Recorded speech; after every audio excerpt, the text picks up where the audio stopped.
ഉസ്താദ് Sakhir Hussain, legendary tabla player, ഒരു ഇൻ്റർവ്യൂവിൽ ഇങ്ങനെ പറയുന്നുണ്ട്, A teacher never teachers but A student learns.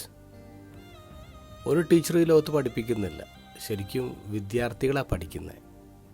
അദ്ദേഹം പറയുന്ന ഒരു ഗുരു എന്ന് പറഞ്ഞാൽ അറിവിൻ്റെ പുഴയാണ്, നിരന്തരം ഒഴുകിക്കൊണ്ടിരിക്കുന്ന അറിവിൻ്റെ പുഴയാണ്.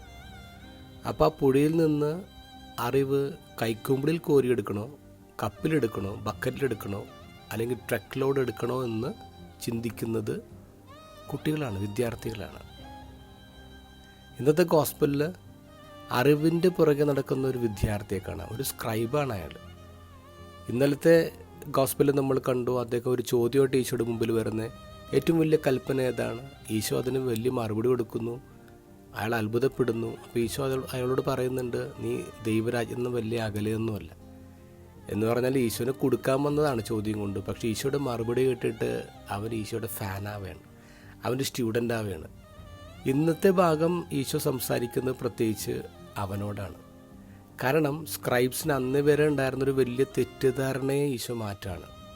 അവരിങ്ങനെ ചിന്തിച്ചിരുന്നു, മിശിഹ ദാവീദിൻ്റെ പുത്രനാണ് എന്ന് ചിന്തിച്ചിരുന്നത്. ഒരു തരത്തിൽ നോക്കുമ്പോൾ ദാവീദിൻ്റെ വംശവലിയിൽപ്പെട്ടതാണ് മിശിഹ. പക്ഷേ മിശിഹ ദാവീദിൻ്റെ പുത്രനേക്കാൾ വലിയവനാണ്. കാരണം മിശിഹ ദൈവത്തിൻ്റെ പുത്രനാണ്. അങ്ങനെ വലിയൊരു തിരിച്ചറിവിലേക്ക് അല്ലെങ്കിൽ അവരുടെ തെറ്റിദ്ധാരണ മാറ്റാനാണ് ഈശോ അവസരം ഉപയോഗിക്കുക. 110-ാമത്തെ സങ്കീർത്തനം കോട്ട് ചെയ്തിട്ടാണ് ഈശോ അത് പറയുന്നത്. അപ്പോൾ അവരുടെ വിശുദ്ധ ഗ്രന്ഥം തന്നെ കോട്ട് ചെയ്തിട്ട് ഈശോ അവിടെ തെറ്റുകൾ തിരുത്തുകയാണ്. എന്താ തെറ്റ് തിരുത്താനുള്ള കാരണം? മനസ്സ് തുറന്നൊരു വിദ്യാർത്ഥി മുന്നിൽ വന്ന് നിന്നുകൊണ്ടാണ്.